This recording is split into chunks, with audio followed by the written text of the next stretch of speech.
Alright, everybody. Welcome to another episode of Tarver Academy.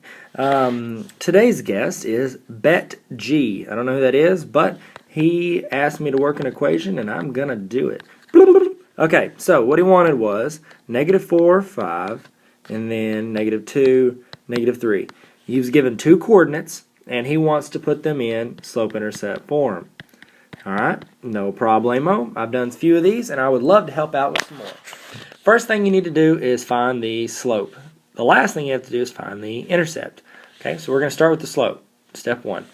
Okay, so we should do the slope formula. y2 minus y1 over x2 minus x1. I'm going to switch to my red pen. This will be my x1, y1, x2, y2. I think it's helpful whenever you label stuff right off the bat. It helps you make less mistakes later on, especially getting confused plugging in numbers and negatives. There's a lot of negatives in this old fella. So let's plug in our y2, which is -3. So -3. Put our minus sign in. Put our y1, which is 5. Okay, and I like to circle these right up here whenever I use them. That way I don't reuse them because it's real easy to get mixed up and put in the things again. x2 is -2, and minus sign, and our x1 is -4. Make sure I've used all 4 of these little guys. I have. What happens when you minus a negative down here? It turns into a positive. 2 wrongs make a right. That's not true. Okay, but it is a math. So -3 minus 5 is -8.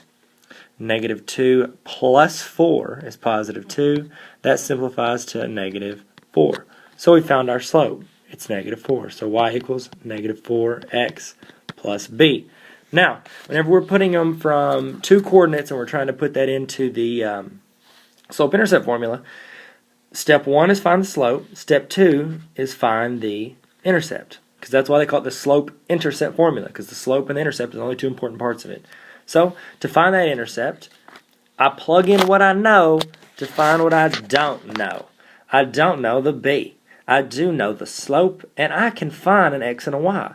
X and a y represent any coordinate that is on this line.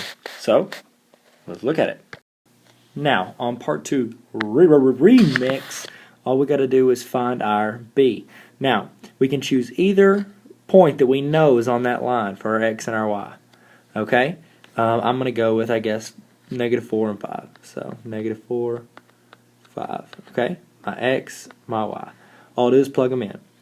What I plug in for y? 5. What I plug in for -4? Our m? Well, it's -4. That's how we found it. Plug in my x, which is -4 as well. And then plus b. And then I just solve for b, just like it's a regular equation. So 5 equals, and that'd be +16 plus b.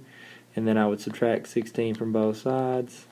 And I would get -11 equals our b. So that means that is the y-intercept. That's where this line is going to cross at -11. Okay, so I'll rewrite the equation. Y equals, plug in my m, which is -4. I got it from part 1. X, and then I got my part 2 from the other one. And that's the slope-intercept form, ladies and gentlemen. Hey, thanks for showing up. Give me a subscribe and check out tarveracademy.com. Pizza?